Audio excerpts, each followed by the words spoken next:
Sampai-sampai ketika saya berat-beratnya ketika itu memikirkan anak-anak, lah ini yang terkesan sampai sekarang. Saya mimpi kiasan. Itu saya tambah berani jaga anak-anak. Pas itu kamu kawin ya, saya tidak nyaut karena tidak siap. Mungkin itu pertanyaan yang sangat sulit untuk dijawab ya. Iya, saya tidak siap. Nyese senyum, iya sudah. Together with Santri. Jumpa lagi dengan saya Ahmad Firman Maulana di podcast S3 TV. Baik pemirsa, sekarang saya bersama dengan narasumber yang berbeda. Kali ini saya bersama dengan Ustadz Syarqawi Yasin. Assalamualaikum Ustadz. Waalaikumsalam warahmatullahi wabarakatuh. Perlu diketahui bahwa Ustadz Syarqawi Yasin ini merupakan salah satu muallim di Pondok Pesantren Salafiyah Syafi'iyah Sukoharjo. Beliau juga pada saat ini juga sebagai wali kelas di Madrasah Ibtidaiyah Pondok Pesantren Salafiyah Syafi'iyah Sukoharjo. Pada saat ini Ustadz kita akan membahas terkait dengan pesantren dulu. Karena kalau saya lihat dari biografinya Ustadz ini mondok di Pesantren Salafiyah Syafi'iyah Sukoharjo itu menuntut kepada zamannya Kiai As'ad, kurang lebih 2 tahun. Jadi sangat penting untuk kita semua para santri dan juga alumni untuk mengetahui bagaimana sih pada waktu itu, terutama Ustadz juga mungkin bisa berbagi pengalaman terkait dengan pengalaman Ustadz semasa mondok terutama di Santri Baru. Kira-kira bagaimana pengalaman Ustadz di Santri Baru ketika mondok di Pondok Pesantren Salafiyah Syafi'iyah Sukoharjo? Bismillahirrahmanirrahim. Saya masuk di pesantren ini tahun 1988. 2 tahun setengah kira-kira sebelum Kiai As'ad wafat. Saya masuk di pesantren ini di asrama Sunan Kalijogo nomor 3. Itu mayoritas Jember. Saya situ pondok 1. Jadi ini agak susah. Jadi adaptasinya agak lama antara Jember dan Situbondo. Iya. Cuma kumpul pemandian. Dulu ada pemandian. Sebagian kumpul pemandian. Ya alhamdulillah, berkat tidak kumpul dengan teman-teman yang dari rumah, berpacunya dalam belajar ini agak baik daripada kumpul dengan orang rumah. Karena kalau kumpul dengan orang rumah, nyari setiap hari muitamuyan, jagongan terus. Tapi kalau dari luar, kita berpacunya baik dalam belajar. Kemudian ya alhamdulillah saya nutut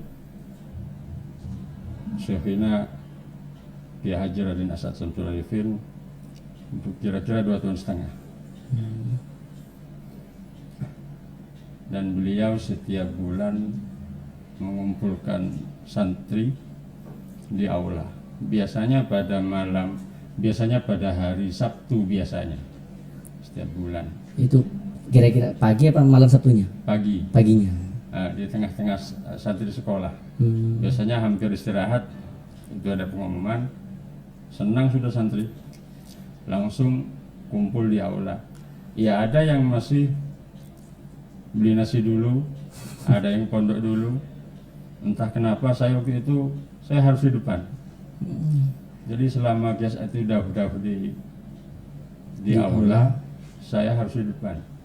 Ya ada berapa kali di tengah karena ada nutut di kelas keluarnya agak lambat.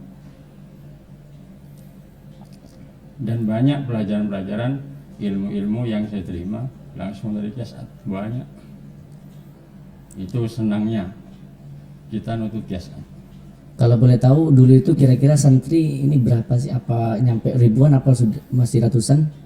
Saya sebenarnya kan barusan saja. Kira-kira 30 tahun yang lalu, tahun 88, santri sudah sekitar 10.000. 10.000 putra-putri semua. Putra-putri sudah agak banyak. Dalam satu kamar kira-kira Ustaz, ada berapa anak kamar? Kalau di kamar saya 30. 30. Ya, bahkan dulu belum ada pembatasan sampai ada yang 50. Ada yang 60. Cuma di kamar saya standar 30. Berarti yang dari yang 30 itu hanya satu orang Situbondo. Hanya satu yang dari Situbondo. Jadi sangat unik ini. Nah, unik. Apalagi bahasanya beda. Sama-sama orang Madura, cuma logatnya beda. Lah ini kadang sedikit buat jengkel, kadang bisa ndak kerasan, kocok-kocok melolo ya dipermainkan, ditarik-tarik katanya bahasanya. Tapi itu memori, itu senang saya. Tapi kira-kira Ustadz bagaimana sih cara untuk adaptasi dengan orang yang berbeda daerah itu gimana? Ya untungnya setiap hari kita bareng, ada yang sekelas, kita bareng. Kemudian saya jarang sekali kumpul dengan teman-teman yang dari Situbondo, sehingga cepat adaptasinya. Jadi harus terus ngumpul gitu ya? Iya, terus ngumpul. Dalam belajar, ketika mandi, ketika nyuci, sehingga adaptasinya cepat. Untuk terkait dengan bahasa kira-kira? Nah, yang ikut saya harus ikut logat Bondowoso atau Jember. Kalau di sana tidak mungkin ikut saya, karena saya sendirian. Iya. Ada ketika saya bersama orang Situbondo, saya ikut Situbondo. Nanti harus ikut mayoritas. Iya, ikut mayoritas. Dan dengar-dengar juga Ustadz ini kalau saya juga baca dari biografinya pernah menjabat sebagai ketua kamar. Nah, tentunya dalam hal menjadi ketua kamar ini ada hal-hal yang berkesan, ada juga hal-hal yang di saat-saat Ustadz menjadi ketua kamar ini ada hal yang menyedihkan ataupun apalah kira-kira suka dukanya menjadi ketua kamar itu mungkin bisa dibagikan pengalamannya. Iya, dulu 97 saya jadi kepala kamar. Berarti berapa tahun dari tahun mondok kira-kira sekitar 10 tahunan? 10 tahun. Saya jadi kepala kamar kira-kira 5 tahun. 5 tahun. 9 tahun saya jadi kepala kamar. 5 tahun setelah 9 tahun saya mondok, saya jadi kepala kamar. 5 tahun, kira-kira 5 tahun jadi kepala kamar. Kepala daerah 2 tahun. Ya ini saya jadi kepala kamar di Sunan Bonang nomor 30. Ketika itu mayoritas Pontianak, Kalimantan Barat. Ada juga Kalimantan Tengah. Kemudian ada yang dari Pulau Kangian. Ini sama-sama kerasnya. Tapi alhamdulillah kalau di kamar stabil walaupun sama-sama keras. Cuma teman-teman ini kadang cekcok dengan anak luar sedikit. Ya biasa. Namanya orang kumpul biasa. Kemudian ketika itu agak susah saya membawa anak kamar karena ketika itu dikatakan katanya teman-teman kepala kamar sebelah itu hampir 2 tahun tidak ada kepala kamarnya. Loh, kok bisa tidak ada kepala kamarnya? Iya ada, cuma tidak diakui katanya. Sehingga sering terjadi keributan. Ini apa sudah diketahui pengurus? Iya, makanya diganti. Karena diketahui pengurus langsung diganti. Nah, ketika itu agak berat saya 3 bulan jadi kepala kamar kurus. Karena betul-betul memikirkan anak buah yang sering bolos, sering tidak masuk, agak berat. Jadi memang betul-betul dipikirkan gitu ya. Betul-betul menjadi orang tua, iya. Orang tua di pondok. Iya. Sampai ketika saya berat-beratnya ketika itu memikirkan anak-anak. Nah ini yang terkesan sampai sekarang. Saya mimpi kiasan. Itu saya tambah berani jaga anak-anak. Ketika itu saya suan kepada Kiasat, matur, Kiai, doakan teman-teman di kamar Kiai. Ketika itu Kiasat langsung peluk saya. Ketika itu saya ditanya, mana kamarnya? Itu Kiai. Saya dipeluk, iya, kamu saya doakan, kamu saya doakan. Pas saya terbang. Nah, ketika itu saya tambah berani jaga anak-anak. Yang penting niatan saya lurus. Di belakang saya ada Kiasat. Sampai sekarang bahkan saya berani jaga anak-anak, walaupun sedikit agak kasar. Niatan saya yang penting saya lurus, betul-betul mendidik, betul-betul menjaga anak-anak, biar ilmunya manfaat barokah. Jadi dari insiden Ustadz mimpi Kiasat, sampai saat ini menjadi faktor yang sangat mendalam atau sangat penting untuk mendobrak jiwanya Ustaz untuk mendidik menjaga ataupun mengawasi santri. Iya benar. Kira-kira hal yang mungkin lah sangat menyayat hati dari Ustadz ketika mengurusi anak kamar, kan pernah nih ketua kamar misalkan yang lain ini cerita kalau ada anak kamarnya yang berontak atau gimana, ini gimana sih kira-kira Ustadz menghadapi hal yang semacam itu, karena itu kan termasuk dari perjalanan sejarah. Iya. Alhamdulillah ketika saya itu jadi kepala kamar tidak ada yang berontak. Alhamdulillah. 1 tahun saya jadi kepala kamar, kemudian teman-teman kompak adakan istighosah. Sebelum dulu ada gerakan tahajud di kamar saya sudah biasa tahajud. Berarti tahajud dulu masih sebelum ada gerakan tahajud dari pesantren, kamar saya sudah tahajud sama teman-teman. Bahkan setelah tahajud istighosah bareng-bareng. Itu yang kemudian yang kenapa saya adakan istighosah? Karena sebelum itu anak kamar kira-kira ada 7 apa 10 orang mau berhenti. Faktornya gara-gara ekonomi. Nah ini yang saya tidak tega. Saya harus bantu bagaimana? Saya tidak bisa bantu dari segi ekonomi. Akhirnya, wes kita punya Allah, kita punya Tuhan. Kita doa sama-sama. Alhamdulillah, barokah doa teman-teman sebelum sholat subuh. Yang niatnya mau berhenti tidak ada yang berhenti karena ekonomi. Alhamdulillah, berarti sampai sarjana semua alhamdulillah. Bermodal yakin kepada Allah ya. Iya, benar. Ini juga merupakan pesan juga Ustaz Syarqawi kepada mungkin ada nanti yang menonton misalkan alumni-alumni dari kamarnya Ustaz ya, yang menonton podcast kali ini, jadi bisa diambil dan juga mengenang bagaimana sejarahnya dulu. Kemudian Ustaz, ini kan setelah Ustadz itu mengalami beberapa proses sejarah di pondok pesantren selama menjadi santri, menjadi ketua kamar. Kemudian ini ketika berencana mau berhenti mondok, kira-kira Ustadz itu mempersiapkan apa saja sih untuk berhenti mondok? Saya dulu tidak pernah rencana berhenti. Tidak pernah rencana berhenti dan saya tidak tahu kapan berhenti. Tahu-tahu saya dipanggil Nyizai. Awalnya saya ngantar tamu ke Nyizai, uminya Kiai Azaim.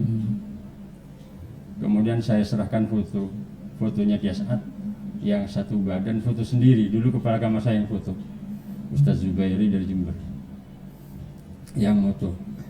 Kemudian Nyizai ini sangat senang, alhamdulillah ini fotonya Abah jelas sekali ini. Nah, kemudian saya pas ditanya, ya bilang saya kepala kamar, saya bilang ini. Ternyata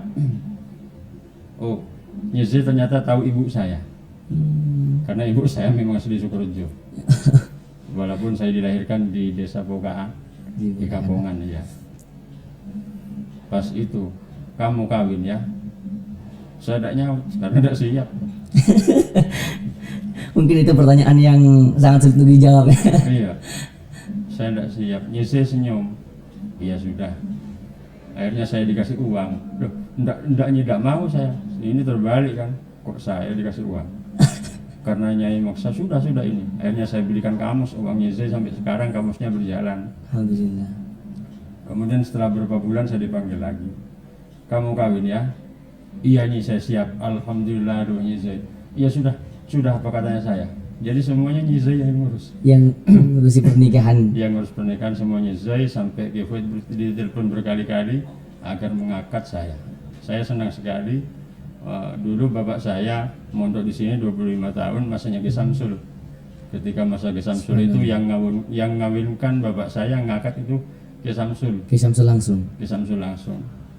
Jadi bapak saya berhenti, Ki Samsul masih ada. Kemudian istri yang pertama wafat, kawin lagi, yang ngangkat Ki As'ad. Iya, yang kedua. Subhanallah. Kemudian saya putranya Kevoid. Jadi harapan saya anak saya nanti Ki Azaim yang ngangkat. Amin. Ini harapan saya. Amin ya Allah, amin ya rabbal alamin. Terus kemudian apa sih yang membuat Ustadz itu langsung menjawab iya, saya siap untuk menikah, kira-kira gitu. Itu apa sih yang membuat Ustadz itu langsung siap gitu? Saya sudah pasrah. Di samping itu saya takut menyakiti hati guru. Karena tawaran guru kok ditolak. Apalagi tawaran yang enak. Iya, iya. Sampai saya, iya sudah, saya senang kamu. Ya sudah, sampai saya saking senang, sudah, nanti saya yang saya panggil, calonnya kamu saya panggil. Saya matur, tidak usah Nyai, tidak usah. Loh, kok tidak usah? Apa kamu tidak kenal? Saya pasrah sama Nyai. Sudah sampai nama tok nah. Saya pasrah. Nyai tambah senang. Oh, tambah senang saya suruh begitu. Akhirnya ketika aku nikah, saya tidak tahu istri saya seperti apa. Berarti tahunya di lokasi. Iya, tahunya di mobil nanti karena langsung ke Banyuwangi, kan istri saya dari Banyuwangi. Iya, karena sami'na wa ta'na kepada guru. Takut menyakiti hati guru ketika itu.